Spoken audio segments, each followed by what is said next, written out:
el estar haciendo cosas te ayuda a descubrir también cómo funcionan.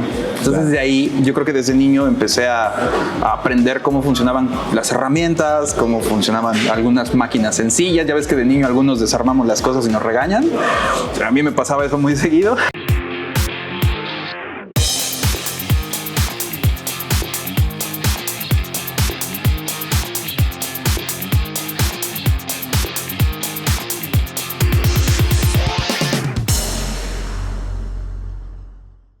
Ricardo Muñoz es creador del canal de YouTube Nada que Hacer, con casi 2 millones de suscriptores.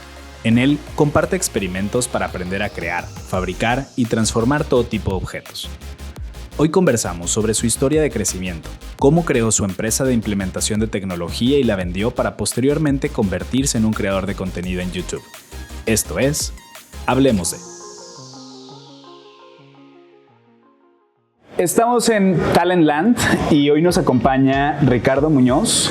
Él es quien está detrás de Nada que Hacer, un canal de YouTube que está enfocado pues en inspirar a otras personas a encontrar algo que hacer. Exacto. Porque justamente nos platicabas de dónde surgió el nombre. Platícanos, Ricardo. Pues es que el nombre de Nada que Hacer es toda una contradicción, porque en realidad siempre hay algo que hacer. Claro.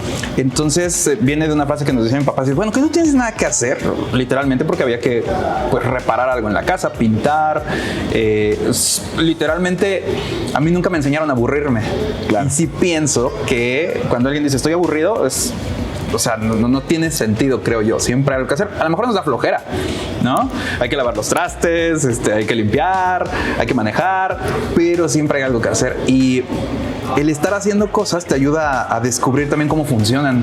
Entonces de ahí yo creo que desde niño empecé a aprender cómo funcionaban las herramientas, cómo funcionaban algunas máquinas sencillas. Ya ves que de niño algunos desarmamos las cosas y nos regañan. A mí me pasaba eso muy seguido. Es el don del ingeniero. Entonces pues de ahí empecé y de ahí viene el nombre. Ajá, esa es la frase que lo marca. Empiezas sabiendo cómo desarmar sin saberlo volver a armar. Claro. Sí. Y después empiezas a evolucionar también saber cómo armarlo. Interesante. Y en ese sentido, ¿cómo fuiste armando tu proceso de crecimiento? ¿Cómo fue aquel desde ser consultor de Microsoft, consultor de Google, hasta ahora pues dedicarte a generar contenido para Internet? Mira, fue bien curioso porque yo quería ser primero dentista. Porque mi papá es dentista y ahí aprendí muchas cuestiones manuales. Después quise ser chef, pero ahí yo creo que sería muy buen chef, pero hubo una mala orientación vocacional, porque en la preparatoria yo le dije a un profesor que quería ser chef y él me dijo así de ¿cómo? O sea, ¿quieres hacer comida para la gente? ¿Te vas a hacer taquero o de una fondita? Entonces me dijo eso como muy despectivo. Y, o sea, y sin denigrar a los taqueros o a los de las fonditas, pues ganan muchísimo más que hasta los profesionistas, ¿sabes? Claro. Y los chefs les va súper bien. Entonces yo creo que ahí, yo todavía quiero estudiar algo ahí para chef, pero yo creo que hubo un problema en cómo llevamos a los jóvenes, ¿no? Entonces a mí siempre me gustaba toda esta parte de armar y desarmar cosas. Estudié ingeniería en sistemas, que ya es un poco más, no tanto de armar, pero sí armas en el mundo virtual. Empecé a trabajar como consultor de Microsoft. Era una empresa donde me pagaban muy poquito. Me certifiqué en 14 servidores. Yo los implementaba, daba entrenamientos. Después eso fue en el 2010, conocí a Google y su oferta en la nube, que en esos tiempos era súper novedosa y que ahorita ya todo el mundo lo utiliza. Y me gustó, entonces me hice consultor de Google. Fundé una empresa con algunos amigos. Nos hicimos partners de Google. Tenía 22 años cuando sucedió eso. Y es bien curioso porque yo le insistí a Google para que nos dieran el contrato. Yo no sabía que estaba hablando con el director general de Google México. O sea, no te interesa eso, claro, ¿no? Tú solamente quieres que te ayuden. Entonces, a la semana yo ya estaba en Mountain View entrenándome. Y de ahí, la empresa en el 2014, hay unos cambios en Google, nos piden más personal. Y una empresa más grande, eSource Capital, nos dice, oye, les compramos su empresa porque nos gusta cómo llevan su modelo de negocio a la hora de vender servicios. Yo traía mucho esta escuela de cómo Microsoft vende los servicios, y Google lo hace completamente diferente. Entonces yo hice una tropicalización, un híbrido que le gustó mucho a esta empresa y dijeron así como que, oye, nos gusta tu modelo de negocio de venta de servicios, ¿no? Queremos implementarlo acá. Entonces hicimos la venta de la empresa y justo ahí yo había pensado hacer cursos en línea para las empresas pequeñitas que no podían pagar los entrenamientos en vivo. Entonces me empecé a grabar, me di cuenta que no me gustaba hacer como videoclases porque es completamente diferente dar una clase o un entrenamiento en vivo a hacerlo en video. Claro. No me gustó y entonces dije, voy a hacer como videos. Hay otra forma de educar con los videos. Entonces me puse a hacer experimentos, a probar qué cosas podía hacer. Y en ese inter fue cuando vendí la empresa. Yo sabía que en YouTube podía funcionar y pues lo subí como de curiosidad, pero yo estaba practicando para hacer como contenido educativo de Google. Claro. Diferente. Pero pues pasó todo esto, me compraron la empresa, me quedé como con tiempo libre. A veces me enviaban de ingeniero de misión crítica a solucionar problemas con los clientes o a dar entrenamientos por todas partes. Así de mañana te tienes que ir a Los Cabos o a San Francisco, bla. Entonces, en ese inter yo estuve haciendo videos y de repente un día me hice viral, empecé a crecer, empecé a ganar y ya llevo 8 años haciendo videos de YouTube. Sí. Qué trayectoria. Y justo al inicio hablabas de tu papá. Ajá. ¿Cómo tu papá ha influenciado en este crecimiento que tú has tenido? Mi papá me enseñó a hacer todo. O sea, mi papá me enseñó a soldar, a utilizar las herramientas. Mi papá es dentista, pero aparte también él mismo hace su laboratorio. Yo pensaba que los dentistas, o sea, trabajaban con los pacientes y hacían toda la cuestión manual del laboratorio, pero no, los dentistas solo colocan y mandan todo a hacerlo al laboratorio y mi papá hace todo eso. Entonces yo aprendí joyería con él, todo eso viene de la abuela, que también es artista. Entonces yo aprendí todo eso con mi papá. Y siempre pues, me gustó desarmar cosas, ya después aprendí a volverlas a armar, pero esta influencia de mi papá de meterle la mano a todo, al coche, desarmarlo, cambiarle el aceite, todo eso, pues es lo que me trajo que me gustara todo eso y querer experimentar. O sea, yo veo algo que alguien está haciendo y nunca lo he hecho, yo quiero probarlo, ya sea un deporte, ya sea un producto nuevo, lo que sea, no sé, hace poquito salieron estas pistolas para hacer alfombras personalizadas y ahí voy a hacer mis alfombras y mientras más conoces cómo funciona el mundo, es más fácil conectar ideas y hacer cosas nuevas.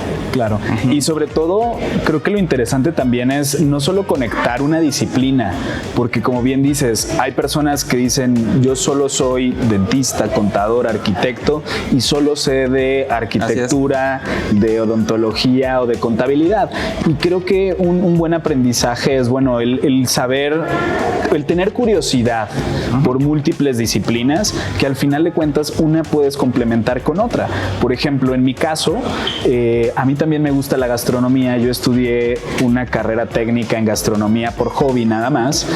Y hoy que yo me enfoco principalmente a ayudar a otras empresas a crecer, a diseñar procesos comerciales, procesos de crecimiento, me doy cuenta que hay una analogía muy interesante entre un proceso empresarial y una receta de cocina, que al final de cuentas es un paralelismo que es muy válido.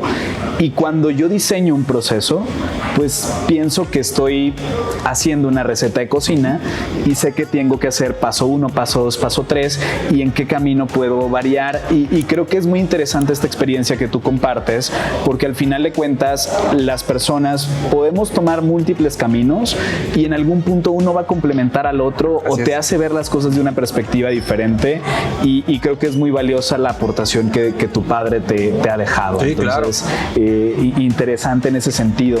Ahora, ¿cómo ha sido este proceso de crecer una empresa y venderla?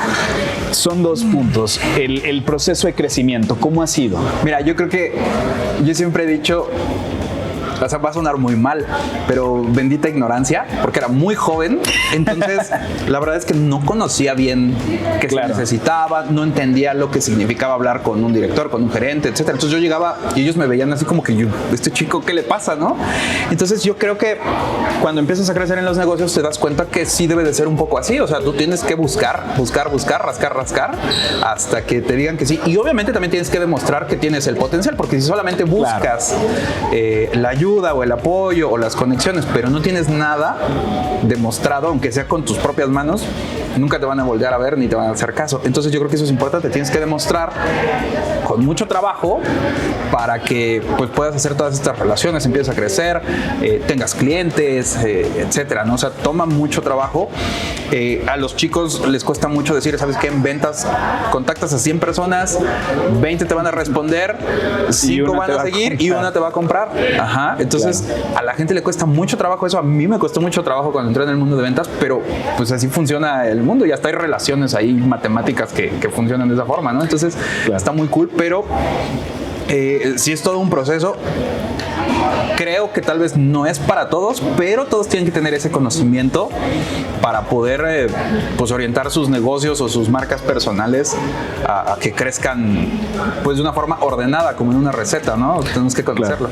Sí, y en ese sentido, ¿cuál podrías decir que han sido los retos al crecer un negocio? ¿Qué es aquello que justo como dices, cuando empiezas no necesariamente te dicen lo que va a pasar, no te dicen que tienes que contratar personal y desarrollar el talento, no te dicen que justo como mencionas tienes que aprender a vender? ¿Qué es aquello que tal vez no te dijeron y representó un reto importante en este camino de crecimiento empresarial? Pues mira, fíjate, yo estudié ingeniería en sistemas, a mí me enseñaron siempre a hablar en público, pero aún así la formación es como muy cuadrada. Claro. Entonces lo que aprendí es que hay que relacionarse mucho, conocer a muchas personas y eso te va a ayudar muchísimo en el negocio y pues precisamente tiene mucho sentido porque los humanos pues somos como hormiguitas, tenemos que trabajar juntos con otras personas, con otras ideas y de ahí creas algo nuevo. Entonces yo creo que eso es lo que aprendí, hay que conectar mucho con los demás, conocer, hacer networking y de ahí empezar a crecer. ¿Sí? Interesante. Ese es un reto bien grande, creo yo, que muchos tienen. Sí, y sobre todo dependiendo tus características, tus capacidades, pues bueno, hay quienes les gusta hablar en público, hay quienes somos un poco más introvertidos y que tenemos que desarrollarnos, ¿no? Así es. Y los dueños de las empresas, creo yo, sobre todo, tienen que desarrollar muchas veces esta parte porque tienen a lo mejor alguien de relaciones públicas o el que lleva las redes sociales, pero yo creo que en estos tiempos ya el mismo CEO tiene que aparecer ahí y tener la capacidad de comunicarse ya de forma pública, incluso. Claro, y al final de cuentas las habilidades de liderazgo pues son intrínsecas del puesto o del rol más bien de dirigir una organización y al final de cuentas pues tú como líder pues debes buscar influir, motivar, impactar en la vida de los colaboradores pues para obviamente que estén alineados a la visión de crecimiento de la empresa. Entonces al final te toca hacer. Hay que hacer. Entonces qué interesante. Y pasando al proceso de vender una empresa, creo que muchos emprendedores cuando empiezan no se imaginan que van a vender la empresa. Ajá. ¿Fue tu caso? Yo no me imaginaba. La verdad es que yo estaba muy feliz con la empresa, pero pues cuando te ofrecen algo y dices así como que wow, está padre, ¿no? Y también te quedas pensando en, ¿ahora qué hago? Es mi bebé, ¿no? Claro. Eres muy aprensivo.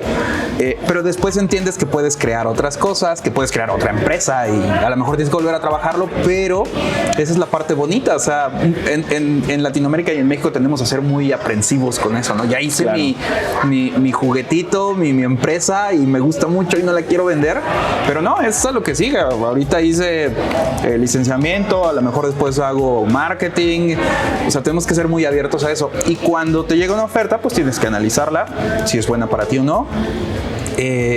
Y por qué pues deshacerte de la empresa. Yo, a pesar de que me gustaba mucho, no tiene mucho sentido lo que te voy a decir, pero la parte de relacionarte con otros, me costaba mucho trabajo hacer la venta, toda esta política de ir con los directores y gerentes.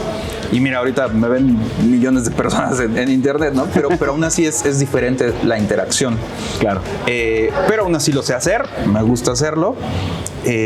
Y bueno, el proceso de venta de una empresa es curioso. Yo pensaba que era como comprar un coche. Claro. Pero no, o sea, hay que hacer toda una cuestión ahí contable, toma tiempo, los clientes, avisar, o sea, es todo un rollo, pero es divertido, no sé. Yo creo que lo volvería a hacer, sí. Muy bien. ¿Y cuál es el siguiente paso de Ricardo? ¿Hacia dónde va Ricardo? ¿Cómo te gustaría crecer? Me queda claro que que tienes una perspectiva de soltar, de vivir etapas. Sí. Y creo que pues hoy estás viviendo una etapa muy interesante donde te ven muchas personas, donde influyes en la vida de muchas personas. ¿Cuál sería para ti el siguiente paso? Yo creo que esa parte, a mí me llama mucho la atención hacer como una especie de incubadora de creadores de contenido, pero que sea una especie de contenido de calidad, ¿sabes? Educativo o inspiracional. Claro. No tanto de, ay, quiero hacer videos de bromas. No, o sea, hacer un contenido educativo bueno. Tampoco me gustan tanto las videoclases, sino que algo más elaborado. De nuevo, utilizando esta frase de este personaje, Harold Edgerton, que dice que el secreto de la educación radica en que el que está aprendiendo no se dé cuenta hasta que ya es demasiado tarde, ¿sabes? Claro. Entonces, creo que es la mejor forma de enseñar. Y yo creo que hacia allá va hacer una empresa de este tipo para apoyar a, digamos que nuevos talentos que creen contenido educativo en línea diferente, o sea, claro. Sí, muy específico. Qué interesante perspectiva.